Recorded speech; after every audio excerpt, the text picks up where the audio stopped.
Mesdames et messieurs, bonsoir. Aujourd'hui, dans votre émission Le Pic de la Culture, je suis avec Bassirou Balbouné, directeur général de l'Observatoire national de tourisme au Burkina Faso. Bonsoir et bienvenue sur notre plateau. Oui, bonsoir madame. Monsieur Balbouné, présentez-nous l'Obstour, s'il vous plaît. Ok, merci bien madame. Avant de présenter l'Observatoire national du tourisme, je vais remercier PIC de façon de nous avoir invités vraiment pour échanger autour des activités de l'Obstour et puis pour faire connaître mieux la direction aussi. On va dire que l'Observatoire national du tourisme, c'est une direction centrale du ministère de la Culture, des Arts et du Tourisme qui a été créée en 2014 officiellement. Sinon, cette direction existait, mais elle était rattachée un peu à une direction générale. Elle a été sortie en 2014 pour former l'Observatoire national du tourisme qui a pour mission d'évaluer et d'orienter les activités touristiques au Burkina Faso, c'est-à-dire collecter les données sur les flux entrants et sortants du territoire burkinabé et sur les flux entrants et sortants au niveau des éléments touristiques d'hébergement. Et l'Observatoire national du tourisme a pour mission principale de mettre en place ce qu'on appelle le compte satellite du tourisme, qui est un instrument, un outil reconnu mondialement pour évaluer l'impact économique du tourisme dans un pays. De façon globale, c'est comme ça que je peux présenter l'Observatoire. L'Observatoire national en son sein, et pour arriver au niveau des services, de 3 services techniques, service production statistique, et service des études de la prospective et le service de la synthèse économique et de la diffusion des statistiques. De façon globale, je pense que c'est cette manière que je peux présenter l'Observatoire national du tourisme. Et quel est l'importance du tourisme pour un pays comme le nôtre? Bon, je vais en venir un peu. Je vais donner la localisation géographique de l'Observatoire si vous me permettez. L'Observatoire est situé sur l'avenue chez Mohamed Kadhafi, en quittant l'échangeur, en remontant vers le rond-point des Martyrs. Et juste à votre droite, l'Observatoire est à côté de la CIL. Voilà. Et pour revenir à l'importance du tourisme, on va dire que le tourisme joue un rôle primordial en tant qu'activité économique. Parce que souvent, le citoyen lambda a tendance à avoir une vue réductrice du tourisme. Il pense que le tourisme, c'est celui qui pense pas se promener, se balader. Alors que derrière le tourisme, et derrière le concept du tourisme, il y a beaucoup d'autres éléments qui permettent vraiment d'animer la vie économique d'un pays. Et il y a des pays même qui ont des produits intérieurs bruts qui tournent autour de 2 chiffres.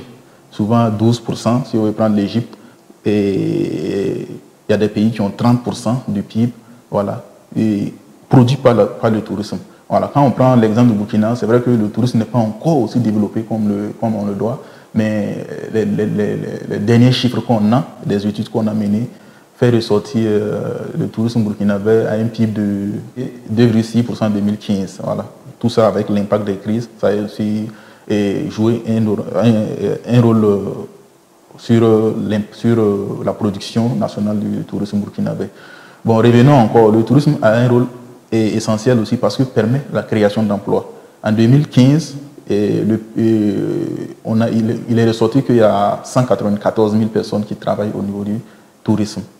C'est pour dire que le tourisme a un rôle important à jouer dans l'économie nationale. Et le développement du tourisme permettra aussi de dynamiser notre économie nationale. Quelles sont les différentes formes de tourisme au Burkina Faso? Disons que on ne va pas parler des formes de tourisme au Burkina Faso, parce que quand on parle des formes de tourisme, c'est un peu à l'international que ces formes ont été définies. On a 3 principales formes de tourisme, c'est-à-dire le tourisme interne, que nous connaissons ici, c'est-à-dire nous les Burkinabés, qui pratiquons le tourisme à l'intérieur de notre territoire économique, c'est-à-dire à l'intérieur du Burkina Faso. Ça, c'est le tourisme interne. C'est-à-dire les résidents burkinabés, les expatriés et les Burkinabés qui résident au Burkina, qui pratiquent le tourisme à l'intérieur du Burkina Faso. Il y a ce qu'on appelle aussi le tourisme récepteur, c'est-à-dire les non-résidents. Quand on dit non-résidents, il y a des Burkinabés aussi qui résident à l'extérieur. Et lorsqu'ils viennent au Burkina, on les considère comme des touristes. Quand il y a des non-résidents aussi qui viennent, qui ne sont pas des Burkinabés, ils sont considérés comme des touristes et qui pratiquent le tourisme à l'intérieur même du Burkina Faso. Ça, on appelle ça le tourisme récepteur. Maintenant, il y a une 3e forme de tourisme qu'on appelle le tourisme émetteur. Ça veut dire que ce sont les touristes qui quittent le Burkina pour aller vers d'autres destinations dans les fins touristiques. Voilà, donc on va dire que c'est les trois principales formes. Mais au niveau international aussi, on peut avoir d'autres formes aussi, voilà, qui découlent des formes qu'on a citées. Voilà, on peut citer le tourisme international, le tourisme national et le tourisme intérieur. Voilà. Actuellement, comment se porte le tourisme burkinabé? On va dire que le tourisme burkinabé a subi beaucoup de chocs ces dernières années. Voilà. Si on prend depuis 2011, le tourisme burkinabé a subi plusieurs chocs sécuritaires et sociopolitiques. Voilà. Ce qui a fait que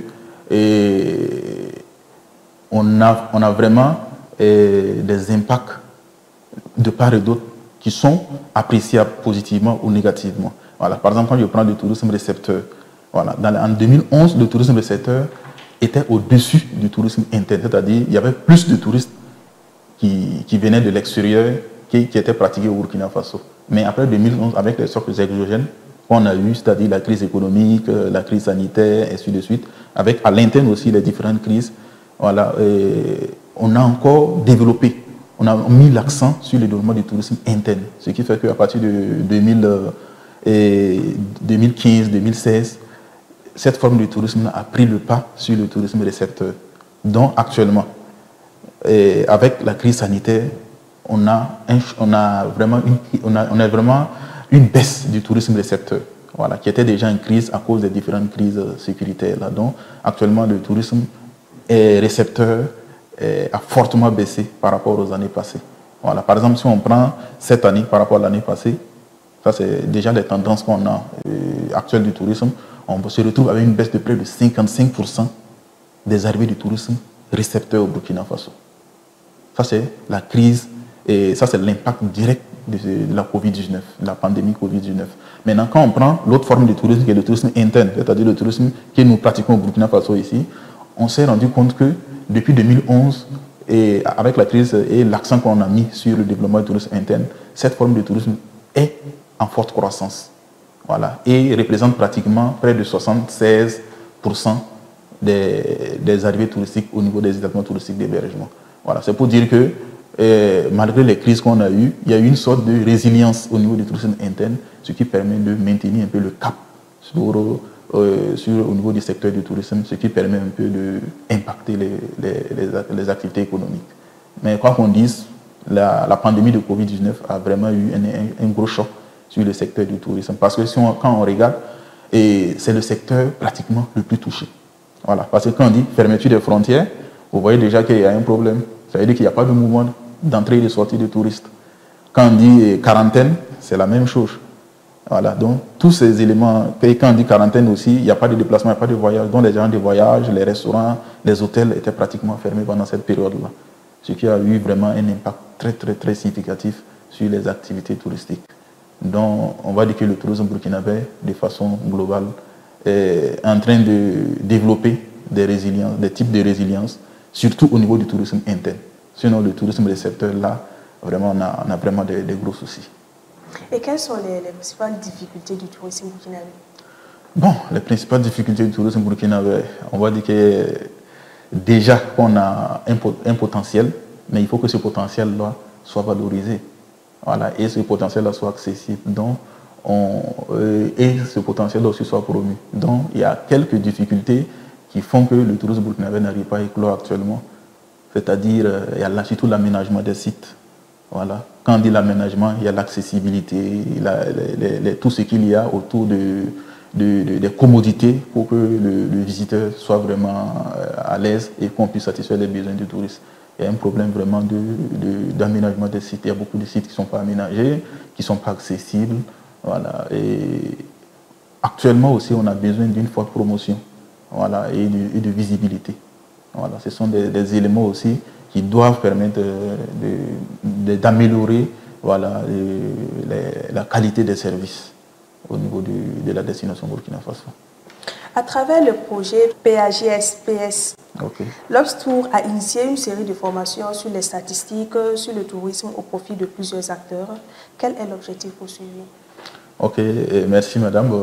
Effectivement, au cours du mois de janvier, fin janvier, début février, voilà, l'Observatoire national du tourisme, en collaboration avec le PAGPS, c'est-à-dire le programme d'appui à la gestion publique aux statistiques, et financé par l'Union européenne, a soutenu l'Observatoire national du tourisme à former voilà, les différents utilisateurs des statistiques du tourisme. Voilà, je pense qu'il y a eu plusieurs cibles qui ont été formées. Voilà, et on a formé premièrement, c'est-à-dire les acteurs internes même du ministère, c'est-à-dire les directeurs régionaux. On a formé aussi les différents directeurs centraux. Voilà. Après ça, on a formé aussi les différents DREP qui ont été formés. Il y a les INSD, les agents de l'INSD qui ont été formés. Et ensuite, on a aussi les journalistes qui ont été formés. Voilà. En plus de ça, il y a aussi les partis politiques, les ONG, les syndicats. Voilà. On a formé ce public-là parce que, pourquoi? Parce que le tourisme actuellement n'est pas encore bien appréhendé par les différents acteurs. Et les données que nous produisons souvent sont difficiles à comprendre. C'est pourquoi on a formé ça, pour permettre une meilleure compréhension de ces données-là et une meilleure utilisation de ces données-là. Parce que, comme je l'ai dit tout de suite, le tourisme est vu par le citoyen lambda comme le fait de se promener, alors que le tourisme est plus large que ça. Le fait d'aller en réunion, ça c'est du tourisme. Le fait d'aller même rendre visite à des parents et amis, ça c'est du tourisme. Ce sont des types de tourisme qui sont là. Mais bon, souvent même on dit que c'est le blanc qui pratique le tourisme, alors que le touriste n'a pas de couleur. Voilà. Un Ivoirien peut venir au Burkina Faso et se trouver en position de tourisme. Voilà. Ce n'est pas seulement le blanc qui est touriste au Burkina Faso. Donc tout ça là, ce sont des éléments qu'on a développés au cours de la formation. On a développé des concepts qui tournent même autour même de la compréhension même du tourisme. Voilà. Qu'est-ce que le tourisme en réalité? Et quels sont les avantages de développer le tourisme pour un pays? Et après ça, on est rentré un peu dans les différentes formes de tourisme pour permettre à ce public cible-là de mieux comprendre et de mieux utiliser. Voilà. Parce que les journalistes sont venus à cette formation. Souvent, quand on dit arrivée touristique, on peut ne pas comprendre ce qu'il y a derrière et la signification réelle d'arrivée touristique. Par exemple, quand je prends arrivée touristique, il y a deux types d'arrivées touristiques au niveau des statistiques du tourisme. Voilà, il y a ce qu'on appelle, il y a les arrivées des flux au niveau des frontières et il y a des arrivées au niveau même des unités d'hébergement. Vous voyez que quand vous prenez les deux types d'arrivées, ils n'ont pas les mêmes manières d'être interprétés. Voilà, donc ça permet aux journalistes vraiment de mieux comprendre les différents indicateurs et de mieux analyser le secteur du tourisme. Tout ça pour donner encore plus de visibilité et d'impact au secteur. Que compte faire Rose Futur pour inciter les Burkinabés à s'intéresser aux différents sites touristiques? Bon, premièrement, ce que nous comptons faire, c'est de montrer d'abord que les sites touristiques burkinabés sont attractifs. Voilà. Mais comment montrer l'attractivité d'un site touristique? C'est forcément à travers les chiffres. Voilà. Je pense que toujours avec l'accompagnement du projet, voilà, du programme d'appui à la gestion des statistiques et aux finances publiques, on a élaboré une méthodologie qui va permettre de quantifier le nombre de visiteurs sur les sites touristiques. Ça, d'abord, c'est un élément assez important. Voilà. Tout ça, puisque si on sait que ce site-là attire du monde, et peut-être que ça peut aiguiser la curiosité et inciter quelqu'un à aller voir ce qui se passe là-bas. Donc, déjà, ça, c'est un élément assez important, c'est-à-dire donner de la visibilité à travers les chiffres aux sites touristiques. Et je pense qu'il y a une autre direction qui s'occupe de la promotion, qui va prendre le relais et qui va suivre, inciter les gens à aller pratiquer, à aller visiter les sites. Nous sommes à la fin de l'émission, monsieur le directeur général. Citez-nous quelques sites aussi pour mieux inciter ceux qui désirent visiter le Burkina Faso. Bon, si vous voulez quelques sites, on va citer quelques éléments phares. Il y a le monument des martyrs ici qui est à côté de nous, voilà, qui est un site emblématique. Je vous dis que toutes les personnes qui viennent au Burkina veulent aller visiter ce site-là. Voilà, donc c'est un site assez vraiment important. C'est vrai que dans sa globalité, on ne voit pas ça comme ça. Nous qui sommes en Ouaga, on passe à côté, on ne se rend pas compte de ce qu'il y a à côté de nous. Voilà, alors que c'est un site assez important qu'il faut visiter. Voilà. Quand je prends la zone de l'Ouest, il y a les cascades des Karifiguela qui sont là, qu'on doit exploiter. Voilà. Parce que pendant la Covid, et avant la Covid, on organisait les colonies de vacances. Mais quand il y a eu Covid, on a fermé les frontières. Mais où les gens sont allés?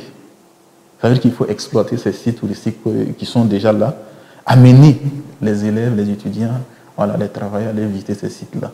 Donc, il y a Karifiguela, il y a le pic de Sindou qui sont là. Voilà. À Ouaga aussi, il y a le musée national qui est un site phare aussi assez important. Donc, il faut visiter le musée national. Voilà. Donc, c'est quelques sites que j'ai cités, dont j'espère que les Ouagalais vont se déplacer pour aller visiter ces sites-là. Voilà. Et on va dire derrière le tourisme, il y a quelque chose qu'on laisse et dépenser sur ces sites-là aussi pour pouvoir faire vivre tous ceux qui sont autour de ces sites. Merci. Merci à vous, M. Balbonnet, d'être passé sur notre plateau. Okay. Merci à vous, chers internautes, et je vous donne rendez-vous pour la prochaine fois.